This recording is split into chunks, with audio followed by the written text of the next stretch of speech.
इतना महंगा लहंगा लेने की तुम्हारी औकात है क्या? तुम्हारे माता पिता ने भी कभी तुम्हें इतने महंगे कपड़े खरीद कर दिए हैं?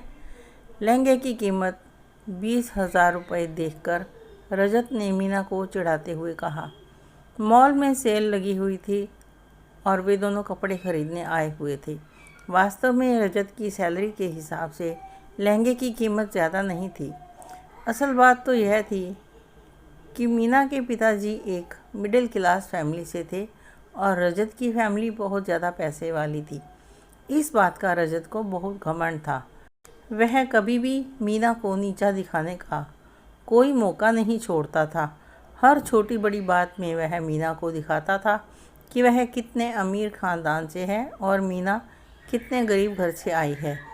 इसलिए मीना अपमान का घूंट पी कर रह जाती थी। रजत का इस तरह से ताने मारना मीना को बहुत दुख देता था।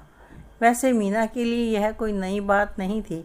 अब तो उसे ताने सुनने की आदत सी हो गई थी। मीना की शादी को 2 साल हो चुके थे। इन 2 सालों में ना जाने कितनी बार उसकी सास और पति ने उसे ऐसे ताने मारे थे, लेकिन आज मॉल में सबके सामने ऐसी बातें सुनकर मीना का गुस्सा फूट पड़ा था। रजत ने अपने लिए कपड़े लिए और बिल काउंटर पर चला गया। रजत के अकेले के कपड़ों का बिल 31,000 रुपये हुआ। पेमेंट करने से पहले रजत ने कहा, जाओ मीना, तुम वह लहंगा ले लो। तुम भी क्या याद करोगी कि किसी रईस से पाला पड़ा है जो इतना महंगा लहंगा पहनने को मिल रहा है।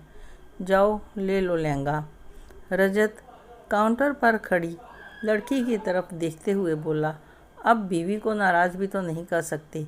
महंगा है तो क्या हुआ, खरीदना तो पड़ेगा ही।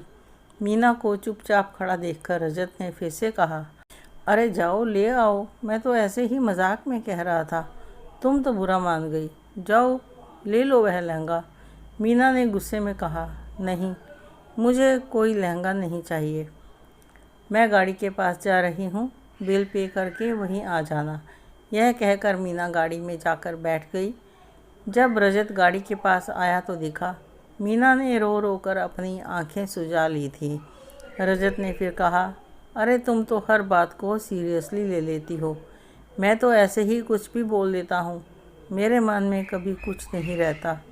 हर बार मैं तुम्हें तुम्हारी पसंद की चीज़ खरीद कर देता हूँ। अगर कभी मजाक में मैं कुछ बोल देता हूँ तो तुम रोने धोने लग जाती हो। मैं तुम्हारा पति हूँ, क्या तुमसे मजाक भी नहीं कर सकता? देखिए, औकात की बात तो वह लोग करते हैं जिन्हें प्यार की नहीं पैसे की कदर होती है। आप कहते हो आप मुझसे बहुत प्यार करते हो, मेरी भावनाओं को बिल्कुल नहीं समझते। यह कैसा प्यार है आपका? मैंने ऐसा कभी नहीं कहा कि आप मुझे मेरी पसंद की चीज़ नहीं दिलाते, पर उन चीज़ों का एहसान भी तो जताते हैं।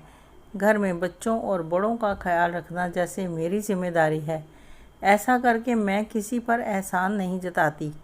वैसे ही मेरी ज़रूरत की चीज़ दिलवाना आपकी ज़िम्मेदारी है। चीज़ दिलवाकर आप मुझ पर कोई एहसान नहीं कर रहे, बल्कि अपना फ़र्ज़ निभा रहे हैं। सामान महंगा हो या सस्ता, मेरे माता पिता ने हमेशा अपनी औकात के हिसाब से मुझे चीज़ दिलवाई और कभी कोई एहसान नहीं जताते। इतनी महंगाई में भी हम सारे भाई बहनों की ज़रूरतें पूरी की। मेरे माता पिता ज़्यादा पैसे वाले नहीं हैं।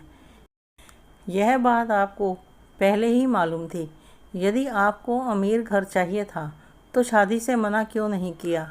सासू माँ और ससुर जी ने तो कहा था, हमें पैसा नहीं चाहिए, हमें तो लड़की सुंदर चाहिए जो घर और बच्चों को संभाल सके। फिर अब घर के सभी लोग हर बात में मेरे माता पिता की गरीबी का मजाक उड़ाते हैं और मुझे ताने मारते हैं। और रही बात औकात की, तो आपकी पत्नी होने के नाते अब मेरी औकात तो वही है जो आपकी है, वह नहीं जो मेरे माता पिता की है। अगर देखा जाए तो मेरे माता पिता की औकात आपके माता पिता से तो अच्छी ही है, क्योंकि मेरे माँ पिताजी तो सिर्फ पैसे से गरीब है, फिर भी उन्होंने अपने बच्चों को अच्छे संस्कार दिए हैं।